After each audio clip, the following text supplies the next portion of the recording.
No dia 29 do mês passado, tive a oportunidade de participar da apresentação do relatório prévio das contas do Governo da República em 2012 no Tribunal de Contas da União. O TCU, no exercício do controle externo, apresenta à sociedade brasileira um diagnóstico sobre os aspectos relevantes do desempenho e da conformidade da gestão pública federal no ano que passou. Trata-se de um relato tão claro e competente que possibilita o exercício do controle social ao dotar o cidadão de informações fidedignas sobre questões que impactam o seu dia a dia. O relatório é transparente, direto e contundente em mostrar a realidade brasileira que vivemos neste momento. Uma realidade da qual tínhamos conhecimento, agora comprovada com os dados divulgados pelo TCU. É um componente fundamental no processo democrático de prestação de contas sobre a condução dos negócios do Estado. Uma das partes mais relevantes do relatório são os dados sobre o desempenho da economia brasileira, que trazem à luz a evolução dos índices econômicos e, por consequência, os sociais. O baixo crescimento do PIB. A população brasileira já sente no seu bolso os efeitos de um crescimento pífio do Produto Interno Bruto de 2011 para 2012 de inexpressivo 0,9%, acompanhado de perversa e insistente inflação que teima em fugir do centro da meta de 4,5%. Em termos de crescimento do PIB, ficamos muito atrás da China, da Índia, da Rússia, da África do Sul, países semelhantes que, junto com o Brasil, compõem os chamados BRICS. Baixo investimento. Como se não bastasse, senhores senadores, registramos no ano de 2012 um recuo de 4% da formação bruta de capital fixo, importante indicativo de baixa taxa de investimento da economia brasileira.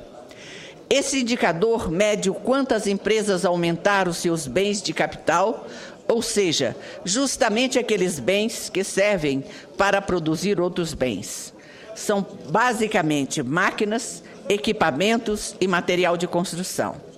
Ele é importante porque indica se a capacidade de produção do país está crescendo e, sobretudo, se os empresários estão confiantes do futuro do país. E justamente nesse indicador temos uma redução de 4%. Os empresários não estão confiantes no futuro do país. A inflação de 2012, medida pelo IPCA, ficou em 5,84%. Quanto à inflação, a decisão do Banco Central de sinalizar que o controle à inflação é prioridade veio numa hora em que já se pensava que o governo estaria sendo omisso em relação aos avanços obtidos na década de 90, que culminaram com o Plano Real em 1994 e com a estabilização da economia, que colocou as bases para uma preocupação maior com os aspectos sociais. Senhores senadores, não seria possível a realização do atendimento das necessidades dos mais pobres deste país sem o combate àquele que é, talvez, o pior mal de qualquer economia, que corrói o resultado do trabalho suado daqueles que deixam suas casas a cada manhã para buscar o sustento de suas famílias em todo o país e transfere renda para os mais ricos. A inflação. Já se ouve nas ruas comentários sobre a alta de preço, principalmente dos alimentos.